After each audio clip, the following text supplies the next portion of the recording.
Sejam muito bem-vindos a mais um episódio dos 5 Minutos de Valor, nosso momento diário de reflexão, onde a gente aborda alguns insights valiosos para o seu desenvolvimento pessoal e profissional. E o tema de hoje é: seguir o rebanho ou ser único? Seja na vida, nos negócios ou no amor, sempre temos a escolha de ser diferente, de ser autênticos, de ser líder, de ser individual e um indivíduo único. Trilhar o caminho do rebanho ou trilhar nosso próprio caminho. Ser autêntico não é nada simples, até porque a liderança, a autenticidade, ser alguém único muitas vezes é solitário.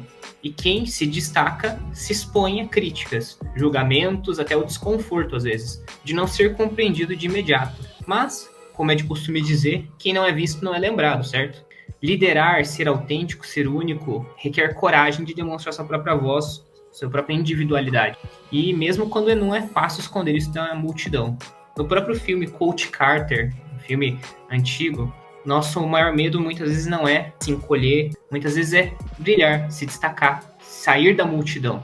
Ele conta a história de um filme de basquete e como aquilo mudou a vida dos jovens. Não só no placar, mas como a coragem individual construiu um time que vai muito além das quadras.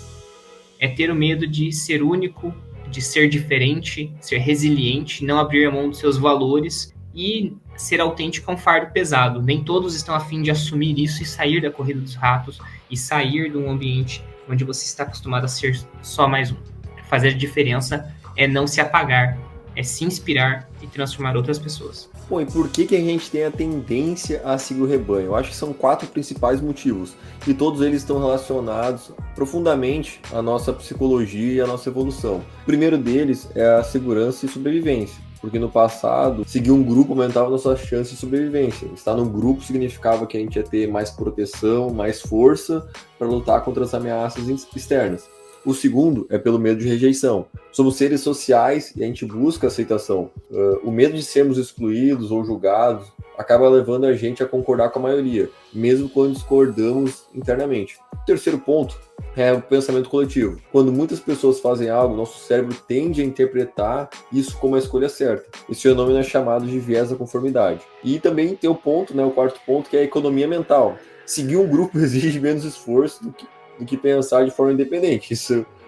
Por isso é o famoso massa de manobra. Como se a gente terceirizasse, né, as decisões para o coletivo. Então a gente segue o que o coletivo propõe. Porém, existe um custo muito grande quando a gente abre mão da nossa autenticidade. O principal deles, eu acho que é aquela questão da frustração e do vazio, que é quando a gente começa a viver de acordo com o que os outros esperam, e isso vai nos levando para uma vida que a gente nunca imaginou. E a gente vai estar sempre sentindo que está faltando algo, mesmo quando parece que a gente está bem, que a gente seguiu padrões de outras pessoas e não o nosso. E muitas vezes o efeito manada nos conduz a uma situação de gado, simplesmente isso. E a gente precisa, muitas vezes, a decisão correta ela está ao contrário desse povo. Então, se a grande manada está indo por um lado, o ser único, às vezes não é ser só único, mas é ser uma pessoa que vai pensar diferente da manada. Vão ter outras pessoas que vão estar pensando de forma diferente também, porque também se a gente for só o único de fato, a gente pode estar sendo um louco. Mas o ponto principal é que não seguir o rebanho vai trazer benefícios no longo prazo. Um exemplo disso é o mercado de ações, o mercado financeiro, mas a gente pode extrapolar isso para outras áreas da vida. Pô, eu acho que a gente precisa aprender com o rebanho antes de querer ser único, de certa forma, né? A gente pode utilizar isso a nosso favor, porque o rebanho, no final das contas, não é nosso inimigo, né? Ele é uma primeira escola. Se a gente souber usufruir disso, né? Cabe também a gente saber interpretar corretamente. E um outro ponto bem interessante é que a singularidade, no final das contas, ela está na interseção. E o que isso quer dizer? Raramente, no mundo profissional, ser único significa inventar algo do zero, por exemplo, ou possuir uma habilidade que somente você tem. Normalmente, no mundo profissional, significa que você vai criar uma combinação de habilidades que outras pessoas não têm, ou seja, é uma combinação de diversas qualidades e atributos que tornam você singular e não algo em específico, né? Ou seja, uma coisa em específico.